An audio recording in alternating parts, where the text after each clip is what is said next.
And today I'm going to look at the Accurascale MDV/MDO 21-ton mineral wagons. Stay tuned to see what it looks like.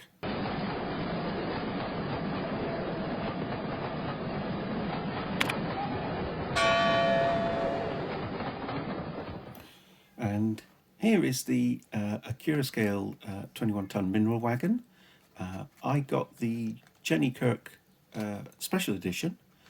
Two reasons really. They're normally only available in packs of 3, and I thought I couldn't really justify £75, even though that's not a bad price for 3 wagons.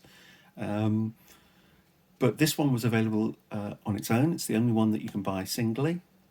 So if you want one of these, check out the link in the description.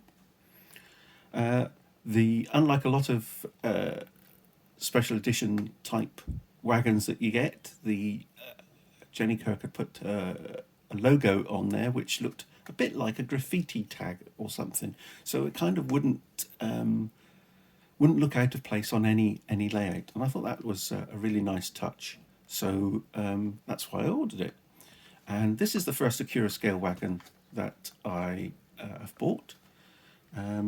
So let's have a look at it. Firstly, the 21-ton mineral wagons were introduced by BR in 1950, and they built about 14,000 of them. And they're very similar to the 16-ton steel mineral wagons we're probably all familiar with.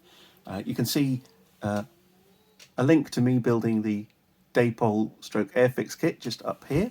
They were classified under tops as MDO for the unfitted ones in grey, and MDV for the fitted ones in bauxite brown.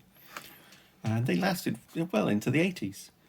Up till now, the only ready-to-run model has been the fairly basic one that's in the Hornby Railroad range, which certainly in recent years hasn't appeared in anything approaching a realistic livery. So let's have a look and see what this one looks like. Packaging looks very good.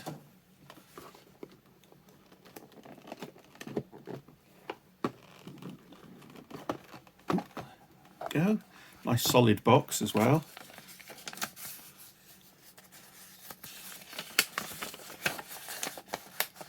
Nice to see a prototype. I'm not quite sure what livery that one is. It's MDV, so it's brown under all of that dirt. Oh, and there's quite a detailed section on the history of the wagons. Oh yes, quite a lot of history there, and exploded parts diagram. As you can see, there's lots of separately fitted parts on the wagon. But let's have a look and see what the rest of it looks like. There's a for brake fittings, I think. They do look a bit fiddly.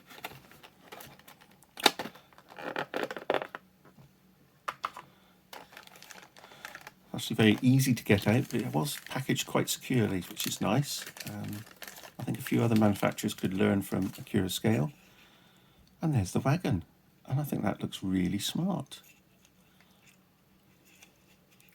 I think the mouldings are nice and crisp, and the details on the chassis are really nice. It does have sprung buffers. Regular viewers will know I have views on sprung buffers, but if you're going to be shunting and you're not using tension lock couplings, the sprung buffers on this could be quite useful. But there's plenty of brake detail there.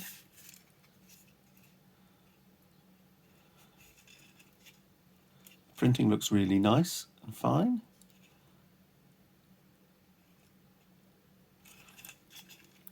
And as you can see, that kind of does look a bit like a graffiti tag, so it's something that you could see on a wagon. Bearings on the axles are picked out in yellow with a red stripe. One thing that has been commented on online is that the couplings are kind of on the wrong side for tension lock couplings. Not quite sure why that wasn't picked out. Obviously, being NEM ones, it is easy to swap them over if you have problems, but I think that might only be the case on very sharp curves. I'm in two minds as to whether this should be weathered. It's a really nice looking wagon, and I kind of would like to keep it pristine because of that, but I also want it to be weathered because that is how they were in real life. But I think looking at that, it looks really smart and would make a great addition to any layout dating from 1950 up to 1990 and beyond. I think there was still some running in the early 90s. But obviously this is a tops one, so you're probably looking at modern image, so this would be for 1974 onwards, but obviously Accurascale do ones for the BR Steam era, and you would have seen these running in a mixed rake of 16-ton mineral wagons and a few of the other types of steel mineral wagons as well. And they were visible, or they were used all over the country.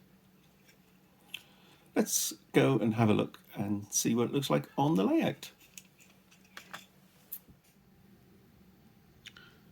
And here it is on the layout with the Lima 27, the big buffer coupling providing no issues there. And it's in a short train including a Bachmann 16-ton steel mineral and a Daypole kit. As you can see, very nicely moulded, fits in really well, and is an ideal addition for any layout.